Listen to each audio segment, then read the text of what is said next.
জয় গৌর, জয় নিতাই। শ্রী শ্রী শ্যামানন্দ শাস্ত্র গবেষণা কেন্দ্র। আজকের বিষয় বৈষ্ণবদের ব্যাকরণ পড়ার প্রয়োজন আছে কি না। অবশ্যই প্রয়োজন আছে। সেই জন্য শ্রীল শ্রীজীব গোস্বামী পাদ বৈষ্ণবদের জন্য হরিনামামৃত ব্যাকরণ রচনা করেছেন। প্রসঙ্গত কলিযুগ পাবন অবতারী স্বয়ং ভগবান শ্রীমন মহাপ্রভু লুপ্ত তীর্থ উদ্ধার এবং লুপ্ত শাস্ত্র উদ্ধারের জন্য ষড়গোস্বামীগণ এবং তার পরিকরগণকে বৃন্দাবন, শ্রীক্ষেত্র, নবদ্বীপ প্রভৃতি স্থানে প্রেরণ করে উদ্ধার করেছেন।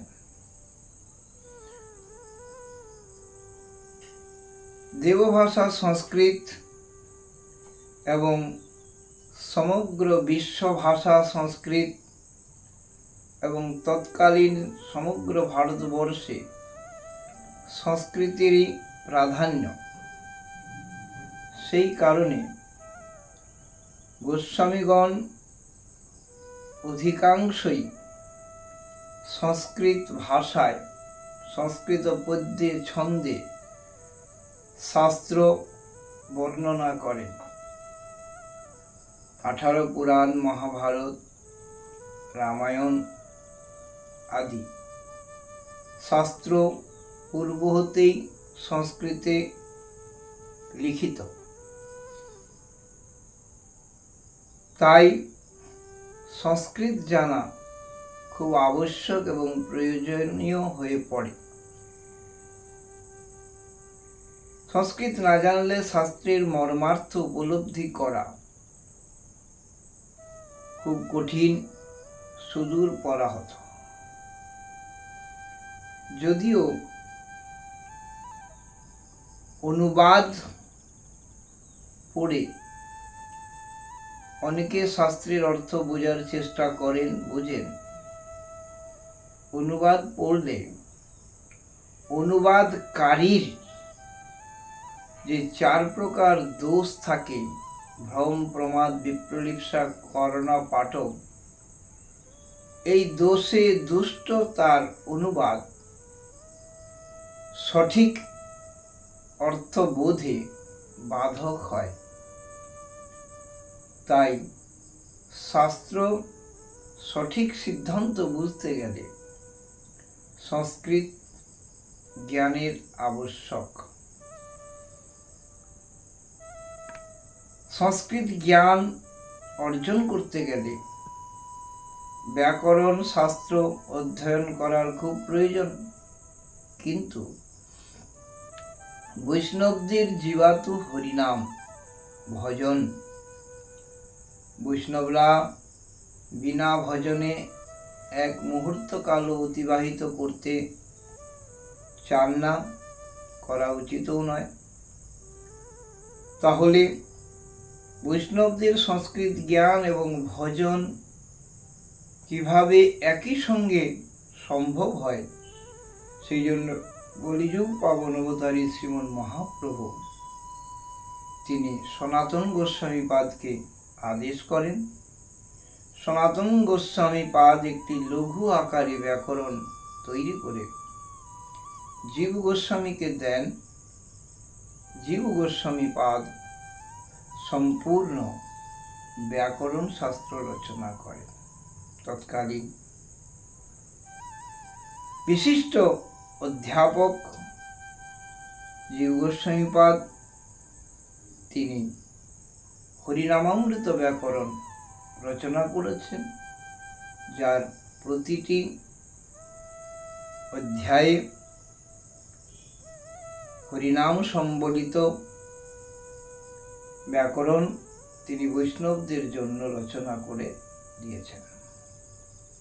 কোনো কোনো বৈষ্ণব বলেন বা মনে করেন ভজনে ব্যাকরণ জ্ঞানের কি প্রয়োজন আছে, ভক্তি থাকলে জ্ঞানের কি প্রয়োজন আছে।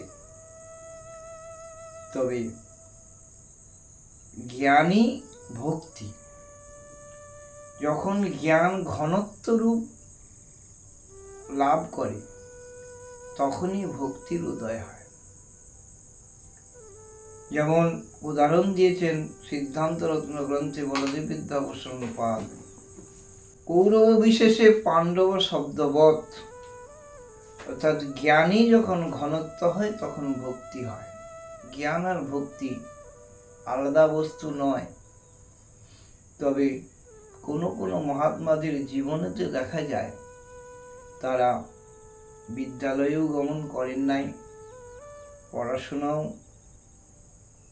করেন নাই, কিন্তু গভীর ভজনে তারা নিমজ্জিত। নিত্য ভগবত অনুভূতি তাদের মধ্যে দেখা যায়। এখানে সিদ্ধান্ত, অস্মিন জন্মনি জন্মান্তরে বা, এই জন্মে অথবা জন্মান্তরে তার এই জ্ঞান সঞ্চিত অর্জিত রয়েছে, তবেই ভক্তি পথে এই প্রকার প্রগাঢ় অনুপ্রবেশ তার হয়েছে। সেই জন্য ব্যাকরণ জ্ঞানের অত্যধিক আবশ্যকতা। কবিরাজ গোস্বামীপাদ বলছেন, না জানে ব্যাকরণ না জানে অলঙ্কার, কৃষ্ণলীলা বর্ণিবে সে কোন ছাড়। অলঙ্কার আদি শাস্ত্র পড়ে নাই, ব্যাকরণ জানে নাই, তাহলে সে কৃষ্ণলীলা কি করে বর্ণনা করবে। শাস্ত্র, সাহিত্য শাস্ত্র অলঙ্কারের উপরে নির্ভর করে রচিত। বহু প্রকার অলঙ্কার, বহু প্রকার ছন্দ ভাগবত আদি শাস্ত্রে রয়েছেন। সেই জন্য পড়ার অবশ্যই প্রয়োজন। সেই জন্য গৌড়ীয় বৈষ্ণব জগতে অলঙ্কার আদি শাস্ত্র, ব্যাকরণ শাস্ত্র, উপনিষদ ভাষ্য, গীতা ভাষ্য, ন্যায় প্রস্থান, গোবিন্দ ভাষ্য আদি সমস্ত শাস্ত্রীয় সম্পদ দ্বারা পরিপূর্ণ রয়েছে।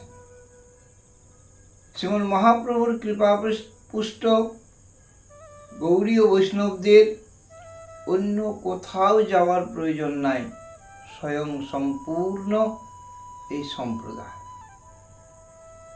কিন্তু দুর্ভাগ্যের বিষয়, এখন অধিকাংশ বৈষ্ণবরাই ব্যাকরণ আদি শাস্ত্র অধ্যয়নের প্রয়োজনীয়তা অনুভব করেন না।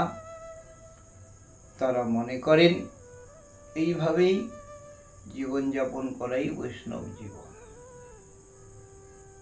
জয় গৌর, জয় নিতাই।